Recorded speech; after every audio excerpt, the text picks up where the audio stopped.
Finger joints எல்லாம் உங்களுக்கு மரமரப்பாவோ வலிக்கிற மாதிரியோ இருக்கா?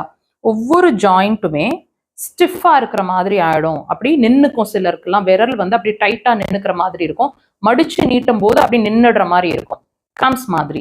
இந்த மாதிரி இருந்தாலும் சரி, அல்லது எல்லா ஜாயிண்ட்லயும் உங்களுக்கு ஸ்டிஃப்னஸ் மாதிரி தெரிஞ்சாலும் சரி, இந்த பாயிண்ட் வச்சு நீங்க ட்ரீட் பண்ணிக்கலாம். லொகேஷன் பாருங்க. க்ரீஸ் இருக்கு இல்லைங்களா? பாமோட முடிவு அந்த க்ரீஸ்ல அந்த பாயிண்ட் இருக்கு. இதை எப்படி கண்டுபிடிக்கலாம் அப்படின்னா, லொகேட் பண்ணலாம்னா 2 விரல்ல இப்படி கொண்டு வந்தீங்கன்னு சொன்னா எக்ஸாக்டா அந்த நடுவுல இருக்கு அந்த பாயிண்ட். ஈஸியா நீங்க லொகேட் பண்ணிடலாம். உடன் இன்ஸ்ட்ருமெண்ட்ஸ் வச்சிருக்கீங்கன்னா இப்படி கிளாக் வைஸ் டைரக்ஷன். ஜென்டலாவே இருக்கட்டும் ப்ரெஷர்ஸ், டீப் ப்ரெஷர்ஸ் வேண்டாம். இந்த மாதிரி லைட்டா இருக்கட்டும் ப்ரெஷர். 3ல இருந்து 5 முறை, பட் கிளாக் வைஸ் டைரக்ஷன்ல ப்ரெஷர்ஸ் கொடுங்க. நான் சொன்ன மாதிரி 3 to மேக்ஸிமம் 5 டைம்ஸ் வரைக்கும் ப்ரெஷர். இது வந்து எவ்ரி ஒரு half an hour once pressure கொடுத்துட்டே வந்தீங்கன்னா ஒரு மேபி ஒரு 1 or 2 hours உங்களுக்கு நல்லாவே அந்த ஜாயின்ஸ்ல இருக்கிற ஸ்டிஃப்னஸ் குறையிறது ஃபீல் பண்ணுவீங்க. ட்ரை பண்ணி பாருங்க.